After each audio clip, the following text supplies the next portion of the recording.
Hello viewers, কেমন আছেন? আশা করি ভালো আছেন। আজকে আপনাদেরকে বানিয়াচংয়ের বেশ কয়েকটি জায়গা ঘুরিয়ে দেখাবো আমি।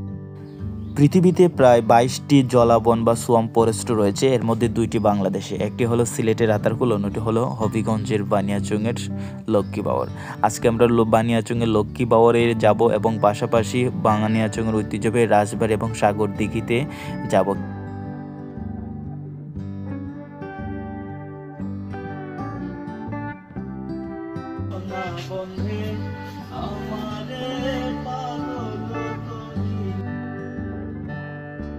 আপনি যদি হবিগঞ্জের বাসিন্দা না হন, বাংলাদেশের যে কোনো জায়গা থেকে আপনি যদি আসেন, তাহলে প্রথমে আপনাকে বাস যুগে হবিগঞ্জ বাস স্ট্যান্ড আসতে হবে। আপনাকে হবিগঞ্জ বাস স্টেশন থেকে আপনাকে 10 টাকা কিংবা রিক্সা দিয়ে গেলে আপনার 20 থেকে 30 টাকা ভাড়া দিয়ে বানিয়াচং সিএনজি স্টেশনে আপনাকে চলে আসতে হবে। সিএনজি স্টেশন থেকে 50 টাকা ভাড়া দিয়ে আপনাকে বানিয়াচং বড় বাজারে চলে যেতে হবে।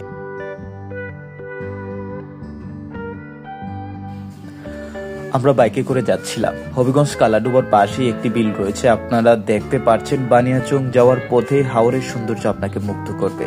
বিল ও হাওরের সৌন্দর্য উপভোগ করার জন্য এখানে একটি ওয়াচ টাওয়ার রয়েছে। আসার পথে আমরা এখানে চমৎকার মজার ভিডিও বানিয়েছিলাম। ভিডিওটি শেষে দেখতে পারবেন। বানিয়াচং বড় বাজার যেতে 17 কিলোমিটার পথ পাড়ি দিতে গিয়ে পথে পেয়ে যাবেন ভবানীপুরের কাছে চমৎকার একটি পার্ক। পার্কটি শরৎকালে কাশফুলের জন্য জনপ্রিয়। এছাড়া সারা বছরই কম বেশি পর্যটকরা আসেন। ইচ্ছে হলে 50 টাকা প্রবেশ মূল্য দিয়ে পার্কটি ঘুরে আসতে পারেন।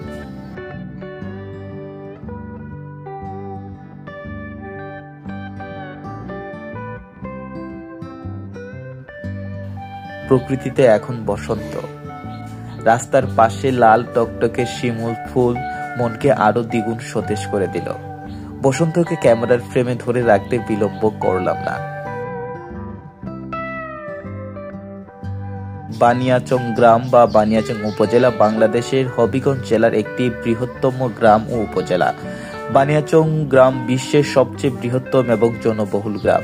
এই গ্রামে রয়েছে 15টি ইউনিয়ন। বানিয়াচং বাংলাদেশের সবচেয়ে বড় উপজেলা হিসেবে পরিচিত। অবশ্যই আমরা চলে আসলাম বানিয়াচং বড় বাজার। বাজারের পাশেই রয়েছে ঐতিহ্যবাহী রাজবাড়ি। এখানে রাজবাড়ির ধ্বংসাবশেষ, দেয়াল, একটি সুন্দর মাঠ এবং একটি চমৎকার ঘাটলা রয়েছে। ঘাটলার পাশেই রয়েছে নান্দনিক একটি কুঁড়ে ঘর। কথিত আছে গোবিন্দ সিংহ বানিয়াচং রাজ্যের অধিপতি হওয়ার পর পদ্মনাভ এবং কর্ণখার দিঘির পশ্চিম পারে রাজবাড়ি গড়ে তোলেন। প্রায় সপ্তদশ শতাব্দীতে দেওয়ান আবেদ রাজা ওই রাজবাড়ি বানিয়াচং কসবার উত্তরাঞ্চলে স্থানান্তর করেন। ওই এলাকার দেওয়ানবাগ হিসেবে পরিচিত এবং সম্পূর্ণ মোগল স্থাপত্যের তৈরি একটি দর্শনীয় স্থান।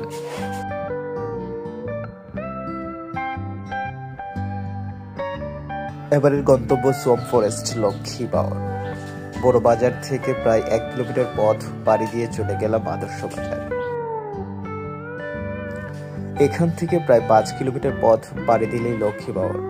হাওরের ইট পাথরের ঢালাই দিয়ে যেতে যেতে সবুজের মনোরম সৌন্দর্য উপভোগ করছিলাম। এজন্য শিল্পীর ক্যানভাসে আঁকা নিখুঁত ছবি। সামনে যেতে চোখে পড়ল মোটরের পানিতে বাচ্চারা গোসল করছে। ইচ্ছে করছিল পানিতে নেমে পড়ি।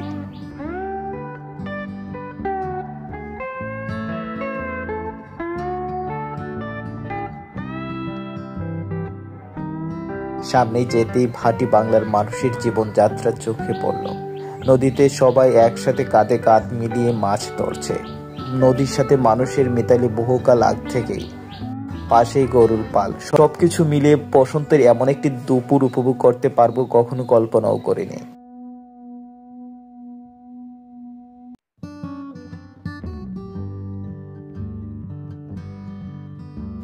লক্ষ্মী বাওয়ারের কাছাকাছি চলে এসেছি। স্থানীয়ভাবে জায়গাটি খর্তি জঙ্গল নামে পরিচিত। বর্ষাকালে এর আসল সৌন্দর্য উপভোগ করা যায়।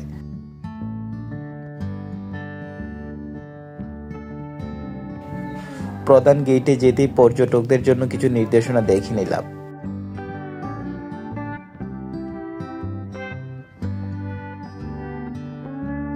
বর্ষায় একটু পরপর দেখা মিলে কালো পানকৌড়ি। হঠাৎ টুপ করে পানির নিচ থেকে বের হয়ে উড়ে আসে। চারদিকে ফুটে থাকে জাতীয় ফুল শাপলা, পদ্ম পাতার জলে সাপেরা খেলা করে। নৌপথে যেতে যেতে এরকম নয়াভিরাম দৃশ্য দেখতে পাওয়া যায়। বর্ষার নৌকা নিয়ে যখনই খর্তি জঙ্গলে প্রবেশ করবেন তখনই গা শিউরে উঠবে। জঙ্গলের পাশে এলে বিভিন্ন প্রজাতির পাখির কিচিরমিচির শব্দ শুনে মুগ্ধ হবে। হবিগঞ্জ জেলার বানিয়াচং উপজেলায় এই লক্ষ্মীবাউরের অবস্থান। 500 থেকে 600 একর জমি নিয়ে প্রায় 3 কিলোমিটার এলাকা জুড়ে এই লক্ষ্মীবাউর বিস্তৃত। জীববৈচিত্র্য আর বৃক্ষরাজিতে ভরপুর, চারদিকে সবুজের এক সমারোহ। আজ এই বনভূমির অস্তিত্ব অনেকটা সংকটাপন্ন। মানুষের সমাগমে জীববৈচিত্র্য ধীরে ধীরে হারিয়ে যেতে বসছে।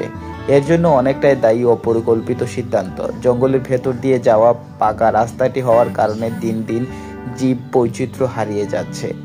বাংলাদেশের দ্বিতীয় এই বৃহত্তম মিঠা পানির বনভূমি বা জলাশয় দেখতে ভিড় জমাচ্ছেন বিভিন্ন জেলার শহর থেকে আগত পর্যটকরা। এক যুগ আগেরকার এই খর্তি জঙ্গলের ব্যাপক পরিবর্তন হয়েছে। কত গাছ মরে গেছে, কত শত গাছ চুরি করে কেটে নিয়ে গেছে, তার কোনো হিসেব নেই।